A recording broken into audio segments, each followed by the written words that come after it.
एक मिनट और, ठीक है, उसके बाद शुरू करते हैं।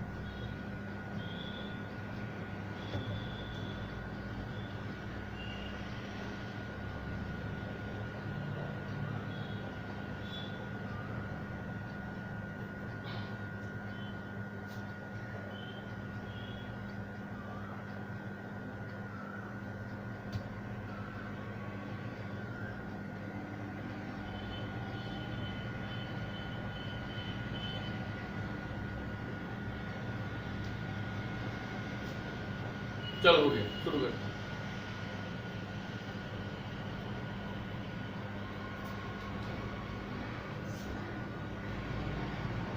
Good morning to all of you, है ना।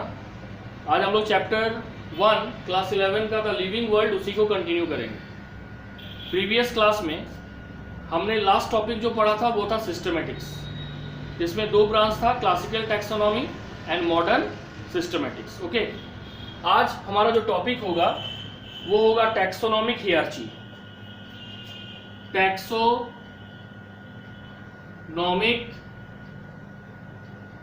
हियरार्ची, HIERARCHY। Okay, taxonomic हियरार्ची।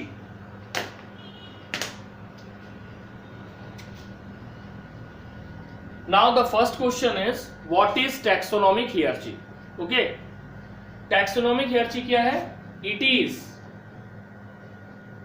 The framework, ये एक फ्रेमवर्क है, ठीक है, इन विच द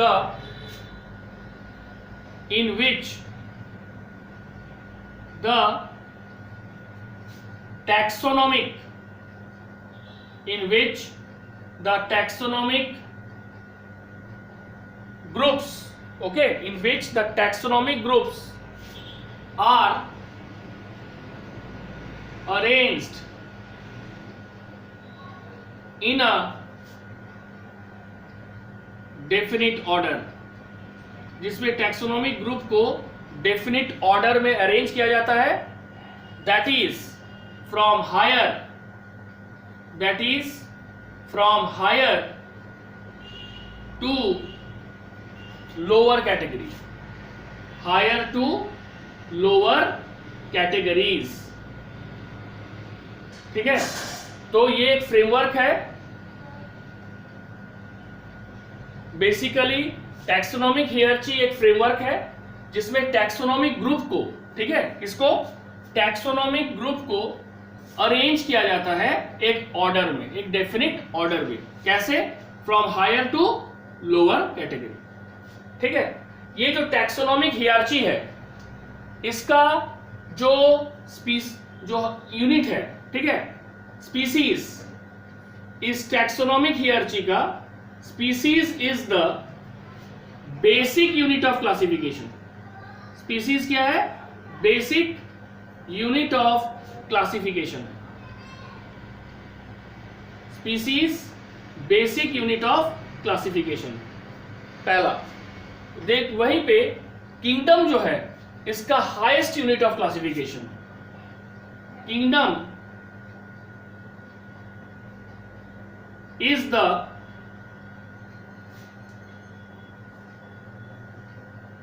ठीक है, kingdom is the highest unit of classification, ठीक है। Kingdom is the highest unit of classification. Species क्या है? बेसिक यूनिट ऑफ क्लासिफिकेशन है टैक्सोनॉमिक हियरार्ची का, और kingdom highest unit of classification. ठीक है, अब नेक्स्ट देखो, फिर से एक बार समझ लो कि टैक्सोनॉमिक हियरार्ची है क्या। टैक्सोनॉमिक हियरार्ची एक फ्रेमवर्क है। उस फ्रेमवर्क में जो टैक्सोनॉमिक ग्रुप्स होते हैं जैसे किंगडम, क्लास, ऑर्डर, फैमिली, ये सभी अरेंज्ड होते हैं डेफिनेट ऑर्डर में। कैसे? From higher category to lower category, जिसमें species basic unit of classification है and kingdom is the highest unit of classification. ठीक है, इट वॉज ऑल्सो कॉल्ड, ये जो टैक्सोनॉमिक हियरार्ची है इसका दूसरा नाम क्या है? It is also called Linnaean hierarchy. क्यों? क्योंकि इसको कैरोलस लिनियस ने डिस्कवर किया था। इसका नाम है लीनियन हियरार्ची क्योंकि इसको कैरोलस लिनियस ने डिस्कवर किया था। Okay, it is also called Linnaean hierarchy. Linnaean hierarchy as it was first proposed by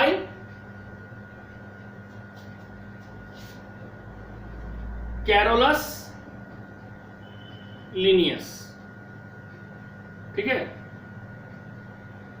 अब ये जो फ्रेमवर्क है, ये फ्रेमवर्क है क्या? हमको ये जानना पड़ेगा what is the time of framework. ठीक है, what is the type of framework. Saurabh और रोहित ज्वाइन किए हो क्या?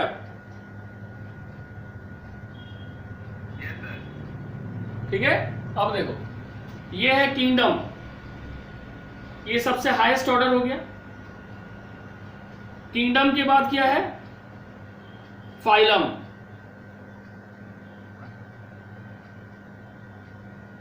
फाइलम के बाद क्या है? क्लास। क्लास के बाद क्या आएगा? ऑर्डर। ऑर्डर के बाद क्या आएगा?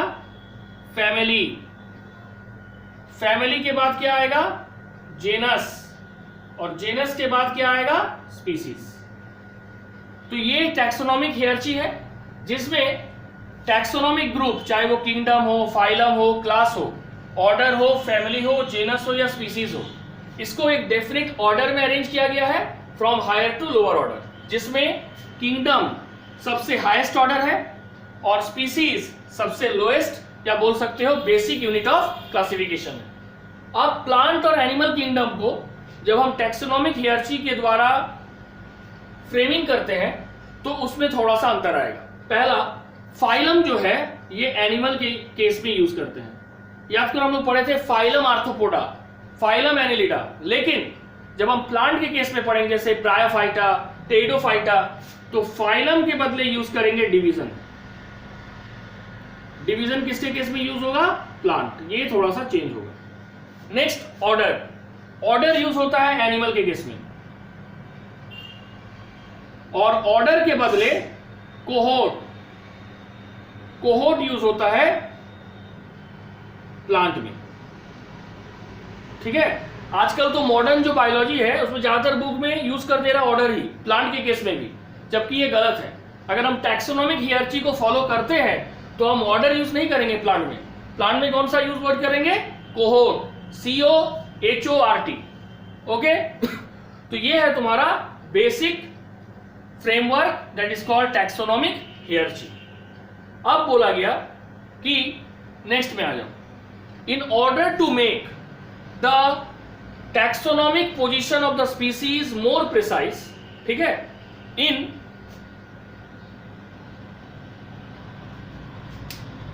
Order to make the taxonomic position of the, in order to make the taxonomic position of the species more precise, और ज्यादा साइंटिफिक या और ज्यादा कन्वीनियंट बनाना चाहते हैं तो क्या करेंगे? हम इसमें कुछ सब कैटेगरी जोड़ेंगे जिसको हम इंटरमीडिएट कैटेगरी बोलते हैं। Certain categories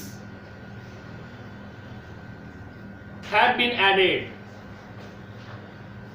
Certain categories have been added. कैसे? जैसे देखो, that is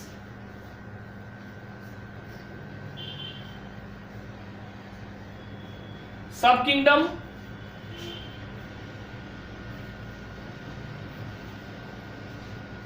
सब फाइलम,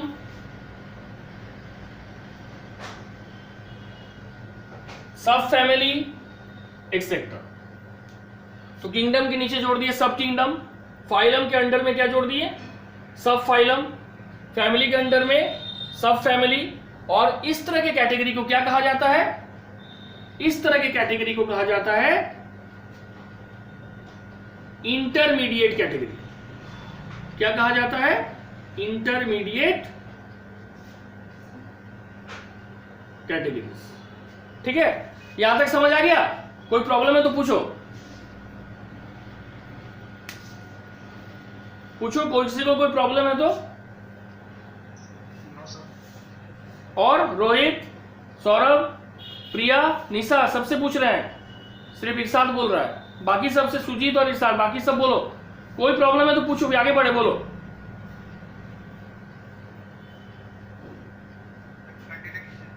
ठीक है, तो देखो नेक्स्ट टॉपिक होगा concept, concept of genus, species and family.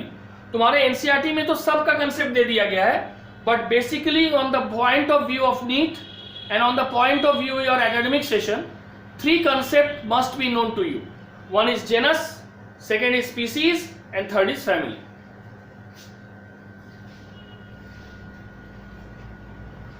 हमारा नेक्स्ट टॉपिक होगा concept of genus, species and family.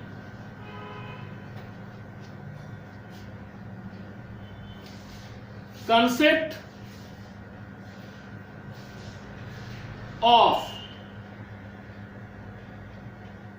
First genus. हाँ बोलो। ठीक है, ठीक है। अब देखो जेनस में सबसे पहले क्या है? It is subordinate to family. ये फैमिली के जस्ट बाद आता है। ये जो जेनस का कैटेगरी है ये किसके बाद आता है? It is subordinate to family. ठीक है। Next, genus is an assemblage of one or more species which are related to one another. Genus are assemblage of one or more species which are related to one another। देखो इसको example से भी हम समझा देते हैं। ठीक है, जैसे एग्जांपल देखो, तुलसी। तुलसी का 2 वैरायटी आता है। देखो तुलसी का जेनस नेम कॉमन है, ऑसीमम, लेकिन जो ग्रीन तुलसी है उसको बोलते हैं ऑसीमम बेसिलिकम, और जो काली तुलसी है उसको बोलते हैं ऑसीमम सैंक्टम। तो देखो जेनस यहां पे सेम है लेकिन दोनों का स्पीसीज क्या हो गया? अलग हो गया। तो हम लिखे जेनस जो है ये असेंबलेज है किसका? एक या एक से ज्यादा स्पीसीज का। जैसे तुलसी देखो एक कॉमन जेनस है ऑसीमम, लेकिन उसका 2 स्पीसीज है, एक बेसिलिकम और एक सैंक्टम। ये हो गया जेनस का दूसरा character. Next, genus name is always noun। genus name हमेशा noun होगा and begins with capital letter and begins with capital letter। genus name हमेशा noun होगा और ये हमेशा किससे होगा? कैपिटल लेटर से स्टार्ट होगा। ठीक है। हो गया? देखो जो अभी ज्वाइन किए अगर कुछ छूटा है तो अभी क्लास खत्म होते ही आज से हम वीडियो भेज देंगे, ठीक है? हम जस्ट रिकॉर्ड भी कर रहे हैं, ठीक है? और जो दिक्कत है संडे को डाउट क्लास में इस बार कोई क्वेश्चन नहीं देंगे, तुम लोग पूछोगे, इसलिए इसके थ्रू चलते जाओ। जो वीडियो भेज रहे हैं जो दिक्कत है संडे को बेझिझक पूछो, ठीक है? Genus name is always noun, और ये किससे बिगिन होता है? कैपिटल लेटर से। Next, the name of the genus, the name of the genus may be masculine, feminine और न्यूट्रल इन जेंडर, ठीक है? बोला जा रहा है कि जो जेनस का नेम है वो नाउन तो होगा लेकिन वो मस्कुलाइन हो सकता है, फेमाइन हो सकता है या न्यूट्रल जेंडर में हो सकता है, ठीक है? And is always singular in number, और ये जेनस हमेशा सिंगुलर इन नंबर होगा। And is always singular in number. Next, हम लोग पिछले क्लास में पढ़ चुके हैं बायनोमियल नोमेनक्लेचर, ठीक है? अकॉर्डिंग टू बायनोमियल नोमेनक्लेचर क्या पढ़े थे हम लोग? According to binomial nomenclature, the name of the organism has two parts, that is generic and specific, ठीक है? जेनेरिक होगा और स्पेसिफिक होगा। अब ठीक है, नेक्स्ट देखो, जेनस फिर से एक बार बता रहे हैं। पहला, जेनस फैमिली से सबऑर्डिनेट यानी फैमिली के नीचे होता है। सेकेंड, जेनस में एक या एक से ज्यादा स्पीसीज का असेंबलेज यानी ग्रुपिंग होता है, और ये सभी स्पीसीज एक दूसरे से रिलेटेड होता है। जैसे तुलसी का एग्जांपल दिए, उसका जेनस नेम कॉमन है ऑसिमम, लेकिन उसमें दो तुलसी हम कॉमनली देखते हैं, एक ग्रीन तुलसी जिसको बोला जाता है बेसिलिकम, और एक ब्लैक तुलसी जिसको बोलते हैं सैंक्टम। तो एक ही जेनस का दो स्पीसीज हुआ और ये दोनों एक दूसरे से रिलेटेड है, so it is the second point. Third point, genus name is always noun and it always begins with capital letter. ये रूल कहां से आया? Binomial nomenclature. Next, name of the genus masculine हो सकता है, फेमाइन हो सकता है और न्यूट्रल इन जेंडर भी हो सकता है, लेकिन ये हमेशा सिंगुलर इन नंबर होगा। कौन? जेनस। ये हो गया जेनस का कंसेप्ट। ये समझ आ गया सभी को?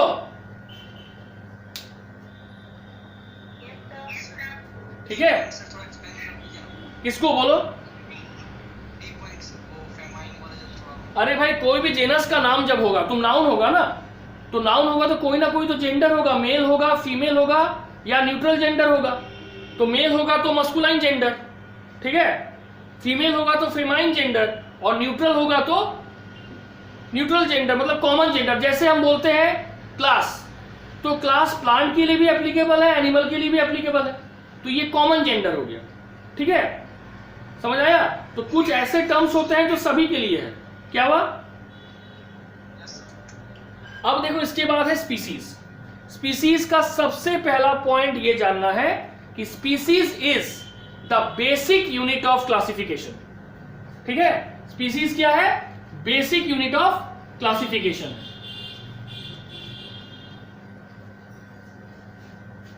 नेक्स्ट कंसेप्ट जो आता है वो है व्हाट इज स्पीसीज या what are species.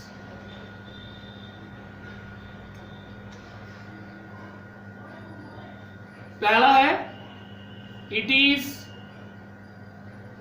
The basic unit of classification. Species जो है ये क्लासिफिकेशन का बेसिक यूनिट है, क्योंकि स्पीसीज किसी भी क्लासिफिकेशन का सबसे लोएस्ट ऑर्डर है, पहला। Second, species is defined as the single type of living species. It is defined as the single type of living species. Species जो है ये अपने तरह का इकलौता living species. Ocimum sanctum, Ocimum का दो तरह का हो गया, सैंक्टम और बेसिलिकम, लेकिन सैंक्टम का तो कोई सब टाइप नहीं है. तो स्पीसीज अपने तरह का इकलौता लिविंग स्पीसीज है. ठीक है, ये second point. Third, species starts with a small letter. Species जो है वो किससे स्टार्ट होगा? स्मॉल लेटर से स्टार्ट होगा. नेक्स्ट हम तुम लोग को बताए थे कल बायनोमियल नोमेनक्लेचर में कि अगर स्पीसीज में, ठीक है, species consist of two name, if the specific epithet या specific name consist of two or more, दो या दो से ज्यादा वर्ड्स कंसिस्ट कर रहा है, they are to be united by hyphen and then underline. ये हाइफेन से पहले यूनाइट किया जाएगा और फिर अंडरलाइन किया जाएगा. याद करो, हमने पिछले क्लास में पढ़ा था चाइना रोज, इसको उड़हुल का फूल बोलते हैं. चाइना रोज का scientific name hibiscus rosa sinensis. तो hibiscus is the name of genus and Rosa sinensis is the name of, is the part of species. तो हिबिस्कस को तो हम सिंगल अंडरलाइन कर लिए, क्योंकि बाइनोमियल नोमेनक्लेचर में एक रूल था कि both genus and species are separately underline. But here in species problem क्या है कि स्पीसीज में दो पार्ट है. तो सबसे पहले according to the rule of binomial nomenclature rosa और साइनेंसिस को आपस में जोड़ेंगे और आपस में जोड़ने के बाद फिर इसको सिंगल अंडरलाइन करेंगे. ठीक है, ये रूल है स्पीसीज का. फिर से सुन लो, species basic unit of classification है. Second, species is the single type of living organism, ये अपने तरह का इकलौता जीव है जो दुनिया में पाया जाता है. थर्ड, स्पीसीज हमेशा स्मॉल लेटर से स्टार्ट होता है. फोर्थ, स्पीसीज में अगर दो या दो से ज्यादा पार्ट होगा नाम में, तो this name are first of all united by hyphen and then underline. ठीक है, स्पीसीज का कंसेप्ट समझ आया सभी को? अब देखो नेक्स्ट कंसेप्ट, थर्ड क्या है? पूछो, किसी को कुछ पूछना है?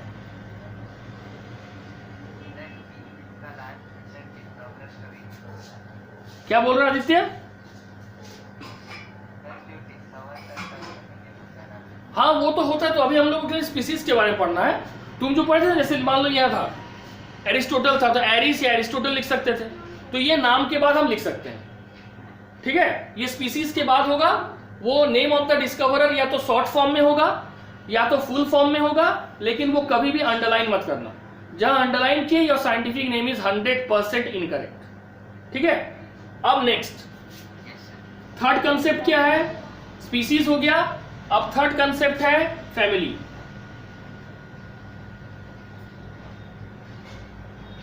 ठीक है, according to international code of nomenclature, name of the family जो है वो प्लूरल एडजेक्टिव होता है.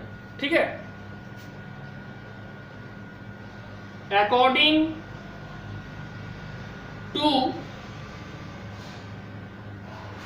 International code, according to international code, name of the family, name of the family is plural adjective, plural adjective, ठीक है।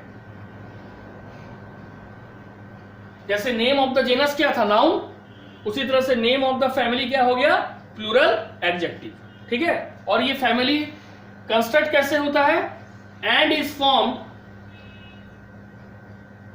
By adding, and is form by adding suffix, suffix जो बाद में लगता है, ये सफिक्स क्या है, एसी, ए सी ई ए ई, एसी क्या जाता है, किसमें एसी लगाया जाता है, aceae to the most dominant और popular name of the included genus, AC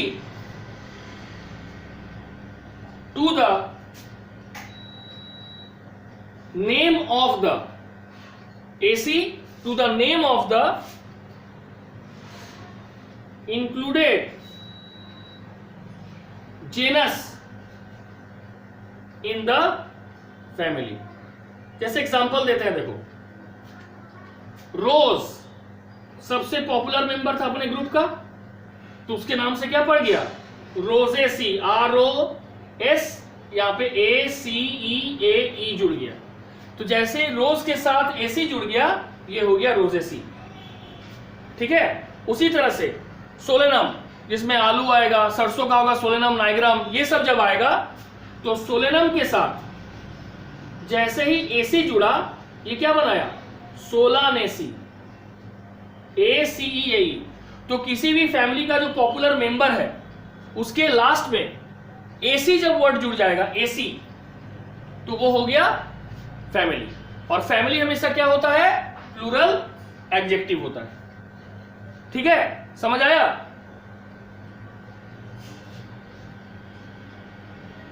यहां तक कंसेप्ट समझ आ गया।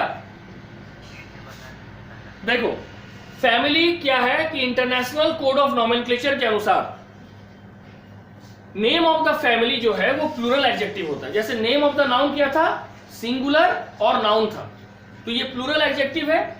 फैमिली फॉर्म कैसे होगा, जैसे मान लो हम कोई प्लांट का क्लासिफिकेशन ग्रुप को पढ़ रहे हैं, तो उसमें सबसे फेमस मेंबर है रोज, ठीक है, तो उस मेंबर से ही एक फैमिली को कंस्ट्रक्ट करना है, तो कुछ नहीं करना है, इसके साथ एसी जोड़ दो। अब एसी जैसे ही जोड़ दोगे, ये क्या हो गया, रोजेसी। तो रोजेसी एसी जैसे ही जुड़ गया किसी जेनस के साथ, वो क्या बन गया, फैमिली। अब समझ आया फैमिली कैसे बनाया जाता है, कंस्ट्रक्ट किया जाता है। अब फैमिली जो है, बोला जा रहा है कि ये एक इंपॉर्टेंट यूनिट है टैक्सोनॉमिक हियरार्ची का, जिसमें एक या एक से ज्यादा स्पीसीज प्लांट और ये प्लांट एक या एक से ज्यादा जेनस, सॉरी, एक या एक से ज्यादा जेनस इंक्लूड होता है, चाहे वो प्लांट हो या एनिमल हो, ठीक है। ये हो गया तुम्हारा फैमिली का कंसेप्ट। अब इसके बाद हम लोग जो कंसेप्ट आज पढ़ेंगे वो इंपॉर्टेंट है और वो तुम लोग के प्रैक्टिकल में भी आता है, ठीक है, स्कूल से प्रोजेक्ट वर्क दिया जाता है, वो नाम है हर्बेरियम, ठीक है। यहां तक सभी को समझ आ गया, जो भी ऑनलाइन हो सबसे पूछ रहे हैं, ठीक, ठीक है। अब देखो नेक्स्ट टॉपिक है हर्बेरियम।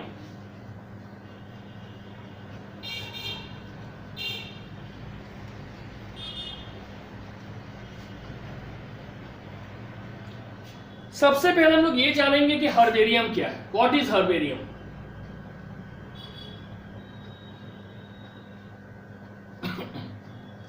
हर्बेरियम, ठीक है, हर्बेरियम क्या है, herbarium is a place where dried यानी सूखा हुआ एंड प्रेस्ड, दबाया हुआ, dried and pressed plant specimen are mounted on a seat. It is a place where dried and pressed plant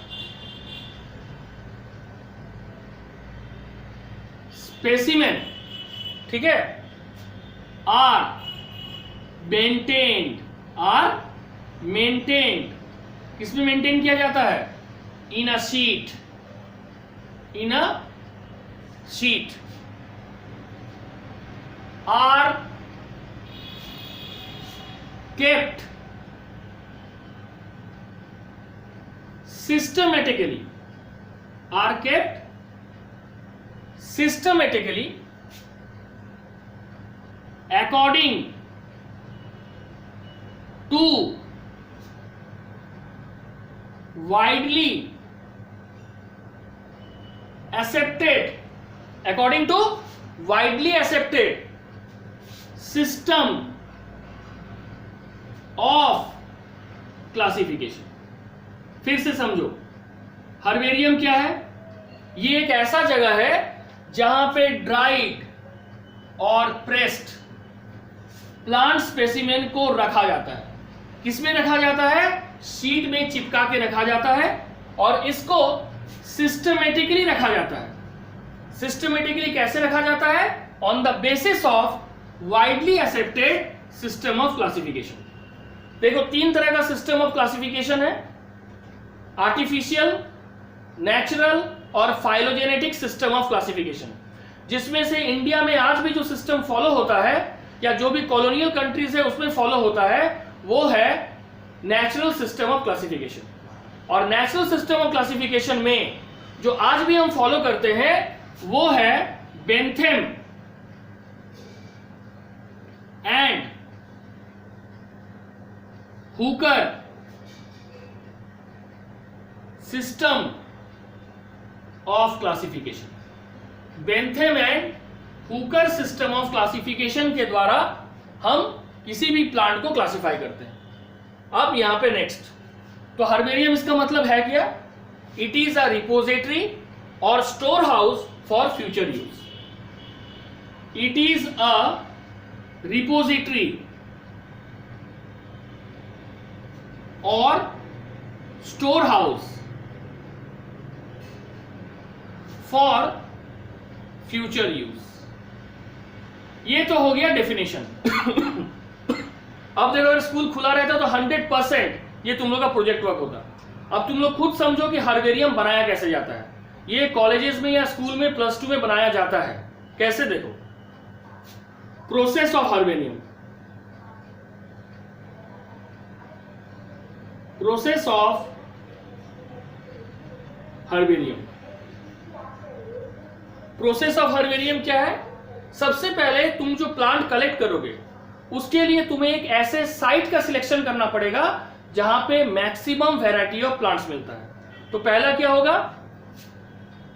an area is specified for botanical excursion, क्योंकि plant लेने जा रहे हो तो बोटानिकल एक्सकर्सन हो गया, बोटानिकल एक्सकर्सन। सेकेंड क्या होगा? The collected. देखो, नॉर्मली हम लोग क्या करते हैं कि कलेक्टेड मटेरियल को पॉलिथीन बैग या कैरी बैग में उठा के ले आते हैं। The collected material are kept in polythene और प्लास्टिक बैग। ठीक है, जो भी प्लांट मिला उसको पॉलिथीन में डाल के ले आए। ये तो हो गया कॉमन। लेकिन अगर हम साइंटिफिकली करना चाहते हैं पूरे प्रोसेस को शुरू से, बट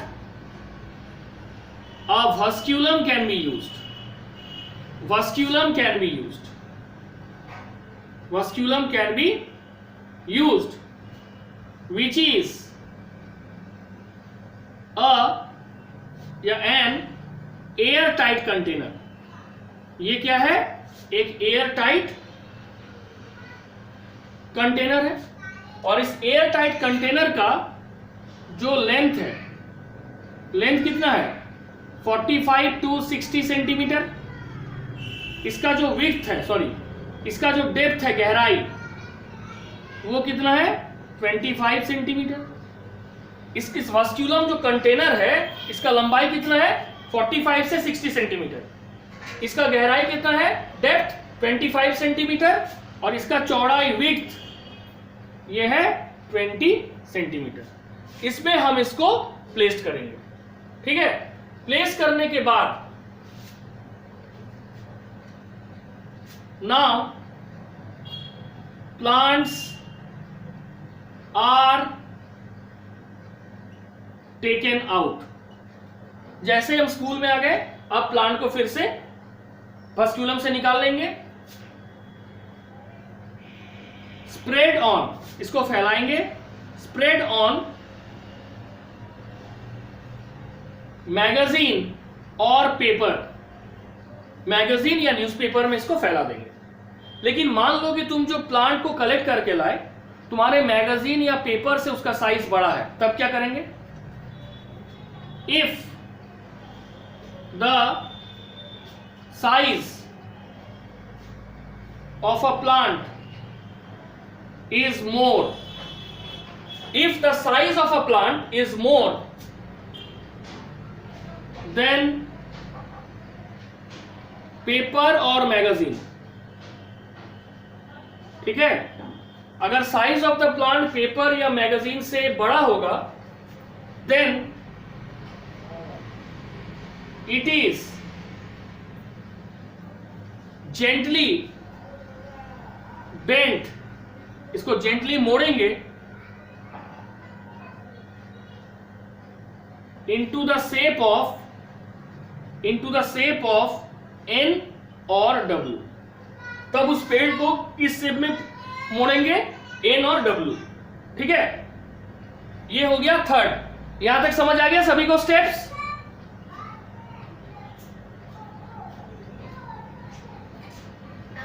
हाँ बोलो। देखो सुनो, सबसे पहले जब तुम प्लांट कलेक्ट करेगी, सबसे पहला काम हम सब क्या करेंगे? Selection of site, that is called an area is specified. तुमको एक एरिया निश्चित करना पड़ेगा जहां से हमें प्लांट को कलेक्ट करना है। सेकेंड, जब हम उस एरिया में गए तो हम जो भी प्लांट हमें मिलेगा जिसको हम कलेक्ट कर रहे हैं एज अ बोटेनिकल, ठीक है, पार्ट, उसको हम पॉलीथीन या प्लास्टिक बैग में डाल लेते हैं। लेकिन अगर एक साइंटिफिक तरीके से, एक साइंस स्टूडेंट की तरह तुम ये काम करना चाहते हो, यू मस्ट यूज अ फस्क्यूलम। फस्क्यूलम क्या है? ये एक एयर टाइट कंटेनर है जिसका लेंथ 45 to 60 सेंटीमीटर होता है, डेप्थ 25 सेंटीमीटर होता है और विड्थ 20 सेंटीमीटर होता है। ये दो पॉइंट समझ आ गया सभी को? रोहित, सौरभ, इरशाद सबसे पूछ रहे हैं, सकलेन सबसे? हाँ, कोई एक बार बोलिए, एक बार और। क्यों, निशा बोल रही थी? किसी को प्रॉब्लम नहीं है ना? निशा, प्री, हाँ, लेंथ के और डेप्थ में कैसे तुम बोल रहे हो? लेंथ का मतलब लंबाई हो गया, डेप्थ का मतलब गहराई हो गया। कोई जरूरी थोड़ी है कि बक्सा बाहर से जितना बड़ा दिख रहा है अंदर से भी उतना ही बड़ा, उतना ही गहरा होगा। बोलो, ठीक है, ये पेन बाहर से इतना बड़ा दिख रहा है, लेकिन क्या इसका डेप्थ भी इतना है? तुम इसको हटा दो, पता चला यहीं तक डेप्थ है ना? समझ आया? अब देखो लास्ट, तुम प्लांट को फस्क्यूलम में कलेक्ट करके या पॉलिथीन बैग, चलो सिंपल बताते हैं, पॉलिथीन से कलेक्ट करके स्कूल ले आए। स्कूल में लाने के बाद क्या किया? एक एक प्लांट को तुम निकाले। निकालने के बाद उसको पेपर, न्यूज़पेपर जो स्कूल में है, या पॉलिथीन जो भी मैगजीन है, उसको फाड़े और उसके ऊपर पेपर को स्प्रेड किए, फैला दिए। अब ये प्रॉब्लम हो सकता है कि तुम्हारे पास जो प्लांट का मटेरियल है वो पेपर या पॉलिथीन से ज्यादा है, बड़ा साइज का है। तब तुम क्या करोगे? तुम उस प्लांट को जेंटली, एकदम हल्का, ऐसा नहीं कि टूट जाए कोई पार्ट, जेंटली बेंड करके एन या डब्ल्यू शेप में उसको उस पेपर में रखोगे और पेपर से उसे मोड़ दोगे, क्योंकि अब मेरा नेक्स्ट टारगेट है इसको ड्राई करना है। ठीक है, नेक्स्ट अब देखो क्या होगा। अब यहां पे हम लोग थर्ड में यूज करेंगे plant press. Plant press, plant press क्या है? Consist of 2 board, plant press में 2 बोर्ड होगा, ठीक है, विच आर टाइड, जो जिसको एक दूसरे को बांधा जाता है with a strap, with a strap, यानी वो रस्सी से भी बांध सकते हो या तार से भी, ठीक है। अब सवाल है कि इस प्लांट प्रेस का यूज क्या करेंगे, ठीक है। देखो उसमें करना क्या है, मैगजीन और newspaper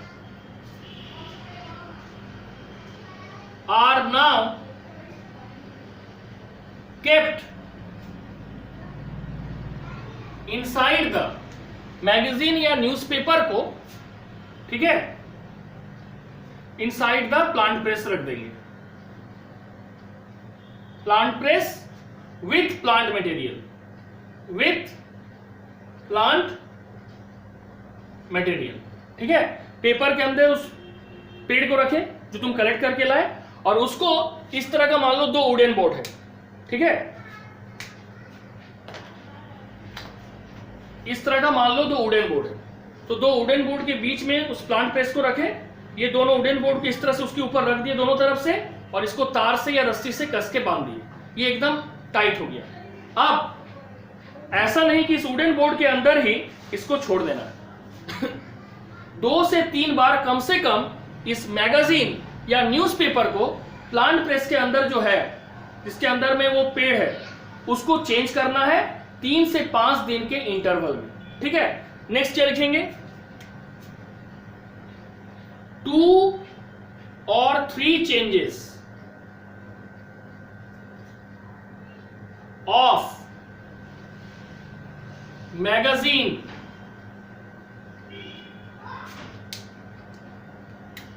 or newspaper is to be done at an interval of, कितने इंटरवल में, 3 to 5 days, 3 से 5 दिन के इंटरवल में, अंतराल में, उस मैगजीन या न्यूज़पेपर को जो प्लांट मटेरियल के अंदर है उसको हमें बदला करना है, चेंज करना है। क्यों? So that the plant get completely dry, ताकि प्लांट कंप्लीटली सूख जाए। यहां तक 5 पॉइंट तक सबको समझ आया? किसी को प्रॉब्लम? निशा, 2 जन और ये नाम नहीं जानते हैं, लोग का पूछ रहे हैं, रोहित, सौरभ, सकलेन, सबसे पूछ रहे हैं एक साथ। सुजीत, आदित्य, किसी को भी दिक्कत नहीं है ना? देखो इसका ऑब्जेक्टिव तो तुमको बता ही दिए कि हम प्लांट स्पेसिमेन को ड्राई और प्रेस करके एक हर्बेरियम में रखेंगे जो फ्यूचर के लिए एक स्टोर हाउस का काम करेगा। और फ्यूचर में मान लो हमें कोई प्लांट मिला, तो अगर हमको आइडेंटिफाई करना है, हम तुरंत हर्बेरियम जाएंगे और डिफरेंट जो हर्बेरियम सीट है उसके साथ उस प्लांट को मैचिंग कराएंगे। जिस प्लांट के साथ उसका मैक्सिमम कैरेक्टर मैच करेगा, हमें तुरंत पता लग जाएगा that plant belongs to that category. समझ आया? ठीक है, अभी इसका एम्स और ऑब्जेक्टिव भी पढ़ाएंगे। अभी हम लोग पढ़ रहे हैं प्रोसेस कैसे बनाना है। आज स्कूल रहता तो कोई भी स्कूल में तुम लोग ज्वाइन करते, ये पक्का प्रोजेक्ट वर्क में देता। ठीक है,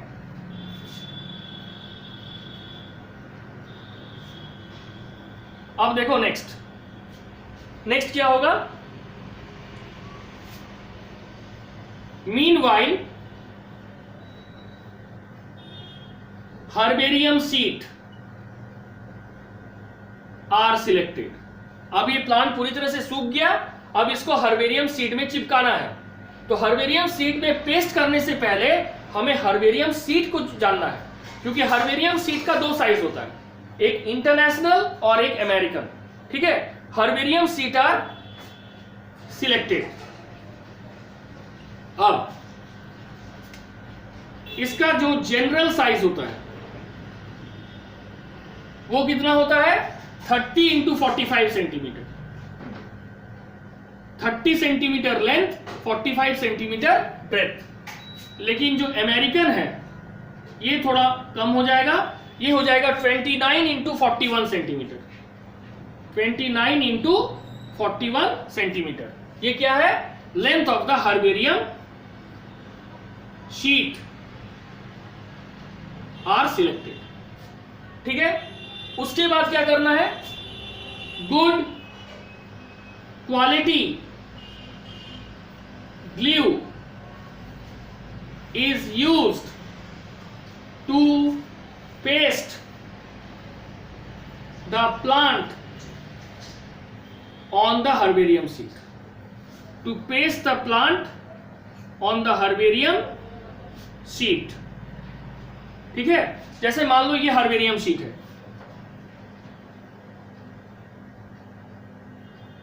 ठीक है, हम इसमें किसको चुने? जनरल, जो कि इंटरनेशनल है, 30 इंटू 45 सेंटीमीटर। इसमें जो प्लांट है, अब इसको हम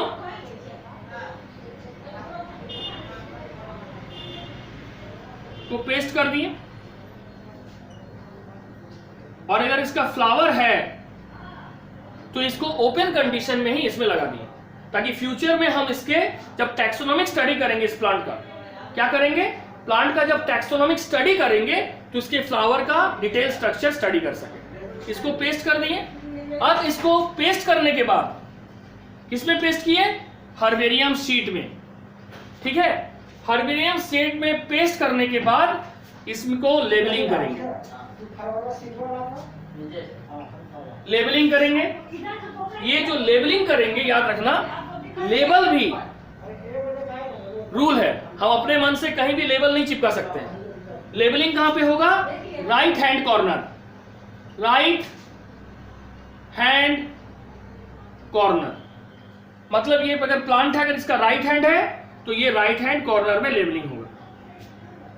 और लेबल का साइज होगा 7 इंटू 12 सेंटीमीटर, यानी 7 सेंटीमीटर लंबा और 12 सेंटीमीटर चौड़ा। अब यहां पे क्वेश्चन है कि why we do the labelling. Labelling में common name of the plant, scientific name of the plant पहले लिखोगे, उस प्लांट का जेनस, उस प्लांट का स्पीसीज। ठीक है, ये साइंटिफिक नेम में आ गया। नेक्स्ट, हैबिटेट, तुम किस तरह के जगह से इसको उठाए, एक्वेटिक है कि टेरेस्ट्रियल। अगर एक्वेटिक है तो फ्रेश वाटर से लिए कि मैरीन वाटर से, अगर जमीन से लिए तो मॉइस्ट सॉइल से लिए कि ड्राई सॉइल से लिए। उसके बाद कलेक्टेड बाय, तुम अपना नाम लिखोगे। नेक्स्ट, कलेक्ट सुपरवाइज्ड बाय, तुमको कौन ये करने के लिए सिखाया, वो अपने क्लास टीचर या अपने स्कूल के बायोलॉजी टीचर का नाम लिखोगे। तो ये पूरा डिटेल, सबसे पहले हैबिटेट, फिर कॉमन नेम जैसे रोज, साइंटिफिक नेम रोजा इंडिका। ठीक है, उसके बाद कलेक्टेड बाय, जो भी है, सुजीत, प्रिया, रोहित, जो भी है, सौरभ, एंड सुपरवाइज्ड बाय, जो तुम्हारे स्कूल के बायोलॉजी टीचर है उनका नाम लिखोगे। ये पूरा इंफॉर्मेशन यहां पे होगा लेबलिंग में, तब जाके ये लेबलिंग साइंटिफिक होगा, जो कि 7 इंटू 12 सेंटीमीटर का होता है। ठीक है, अब लेबलिंग जब कर दिए तो लेबलिंग करने के बाद नेक्स्ट स्टेप में इसमें 0.1% मर्क्यूरिक क्लोराइड सॉल्यूशन का स्प्रे करोगे। 0.1% मर्क्यूरी क्लोराइड सॉल्यूशन का स्प्रे करना है इस हर्बेरियम शीट के ऊपर, जो प्लांट चिपका है उसके ऊपर। क्यों? ताकि to protect it from fungal infection, ताकि इसमें कोई फंगल इन्फेक्शन ना हो। यहां तक समझ आ गया सभी को? Clear everyone? ठीक है, किसी को प्रॉब्लम नहीं है ना? प्रॉब्लम है तो पूछो। अगर आज कोई फर्स्ट क्लास कर रही है और कोई दिक्कत है प्लीज पूछो। ठीक है, किसी को दिक्कत नहीं है ना? देखो 6 नंबर में क्या है कि सबसे पहले तुम हर्बेरियम शीट ली।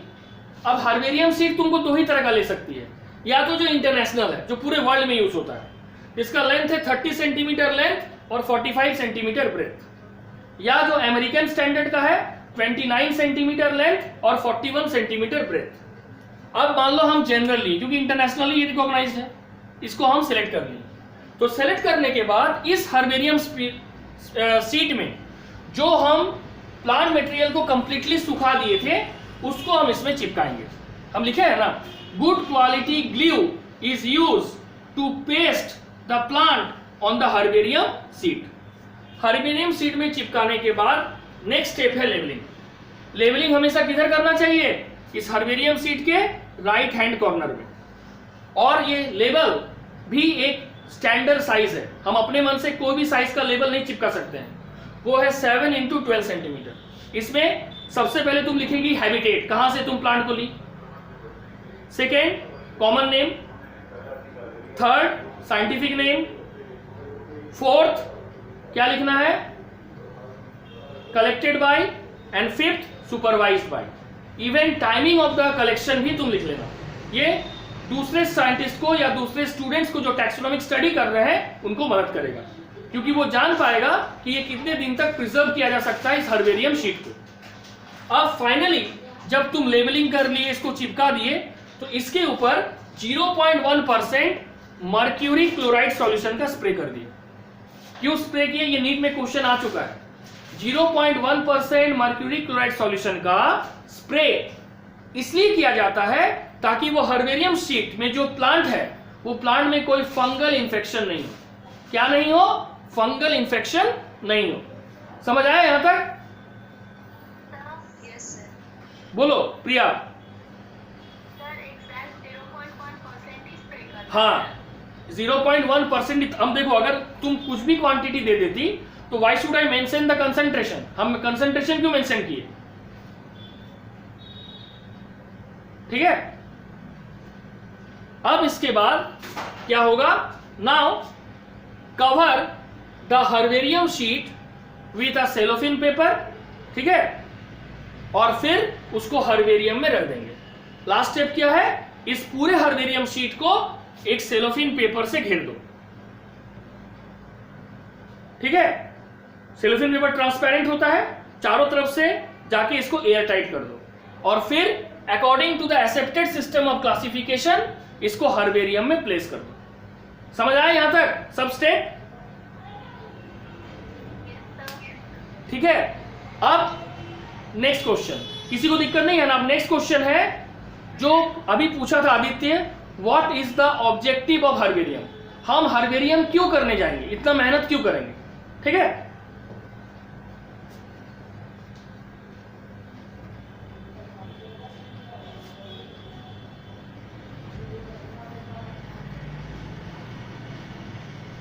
ठीक है, next usages of herbarium. Usages of herbarium, usages बोलो, इंपॉर्टेंस बोलो, सिग्निफिकेंस बोलो, बात एक ही है। ठीक है। क्वेश्चन किसी भी टाइप से आ सकता है, आंसर रिमेन्स द सेम। पहला, इट प्रोवाइड इंफॉर्मेशन, ये हमें इंफॉर्मेशन देता है किसको? इसके बारे में, अबाउट लोकल फ्लोरा, फ्लोरा का मतलब plant, and flora of distant area. क्योंकि हम हर्बेरियम में ना सिर्फ लोकल प्लांट का हर्बेरियम बनाते हैं बल्कि दूर दूर के एरिया का भी प्लांट को एज अ हर्बेरियम हम प्रिजर्व करके रखते हैं। तो हमें दोनों का एरिया का फ्लोरा के बारे में आइडिया हो जाएगा। सेकेंड फायदा क्या होगा? It provide information about the ecology of different places. It provide information, ये हमें जानकारी देगा about the ecology of different places. ये हमें जानकारी दे रहा है about the ecology of different places. Next, herbarium का यूज क्या होता है? The main herbarium, mainly the herbarium are used for correct and authentic, correct and authentic identification of a particular plant species. Herbarium are used for correct and authentic identification, ठीक है, of unknown plant, है ना, क्योंकि जो plant हम जानते हैं उसका हम क्यों करेंगे आइडेंटिफिकेशन. ठीक है, ये हो गया थर्ड. मतलब कोई भी प्लांट तुमको मिला, तुमको लगा कि कुछ नया है इसमें, तो तुम जानना चाहोगे ना भाई कि ये किस प्लांट के ग्रुप से, ये मोनोकॉट है कि डाइकॉट है. अगर डाइकॉट है तो किस फैमिली का है. तो ये संभव किससे है? हर्बेरियम से. हर्बेरियम में जितने भी प्लांट्स हैं उसके साथ हम इसको टैली करेंगे. ठीक है. नेक्स्ट, ये जो तुम्हारा हर्बेरियम है, it depicts the morphological variation found in the species. It depicts the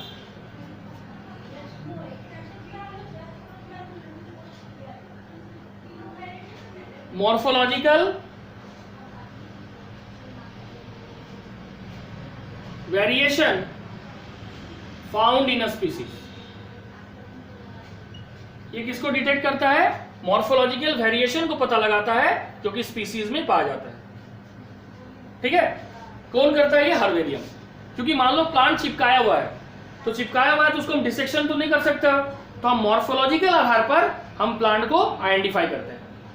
next point क्या है? Information is obtained as to season of flowering of various plant.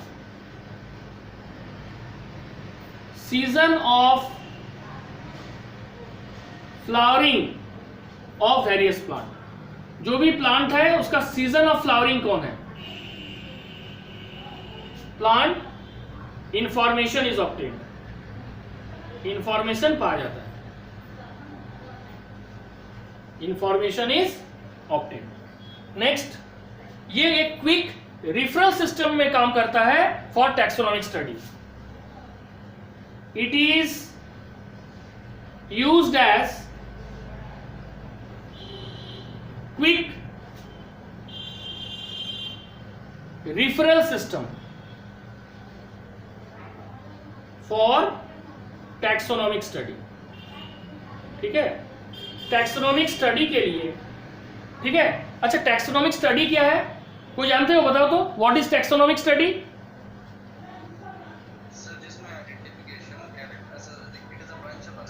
देखो, हाँ ठीक बोल रहे हो, पर सुन लो. Taxonomic study means it is the process by which under certain rules and regulation. ये एक ऐसा प्रोसेस है जिसमें सर्टेन रूल्स और रेगुलेशन के आधार पर किसी भी प्लांट या एनिमल को हम सबसे पहले आइडेंटिफाई करते हैं, फिर उसका नेमिंग करते हैं और फाइनली उसको क्लासिफाई करते हैं. तो ये टैक्सोनॉमिक स्टडी के लिए हर्बेरियम एक बहुत ही क्विक मेथड है किसी को पहचानने का. ये 6 पॉइंट समझ आया सभी को?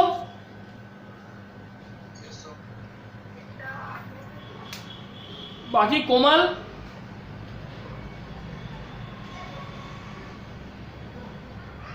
कोमल आई है कि नहीं? कोमल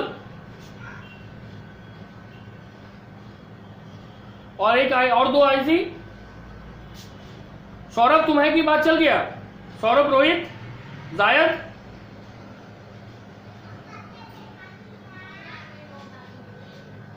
ठीक है. अब देखो, हर्बेरियम जो है, इसका इंपॉर्टेंट हर्बेरिया क्या है? 2 तुम लोग याद रखो, एक वर्ल्ड का सबसे बड़ा और एक इंडिया का. इंपॉर्टेंट हर्बेरियम, इंपॉर्टेंट हर्बेरियम में सबसे पहला है royal botanical garden, Q, London में है. इसमें कितना हर्बेरियम है? 6.5 मिलियन. 6.5 मिलियन. ठीक है. ये वर्ल्ड का सबसे बड़ा है. और इंडिया में आ जाओ, सेंट्रल नेशनल हर्बेरियम जो कि शिवपुर कोलकाता में है. सेंट्रल नेशनल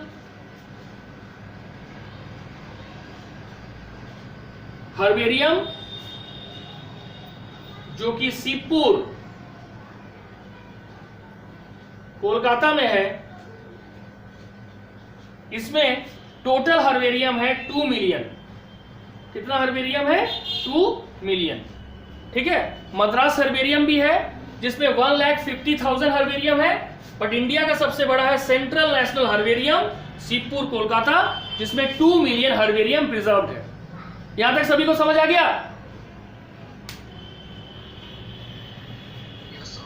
ठीक है। तो that's all for today. Next class में हम लोग पढ़ेंगे botanical garden, zoological park, biosphere reserve और टैक्सोनॉमिक की। Okay, that's all for today. Thank you. Thank you, sir. Thank you.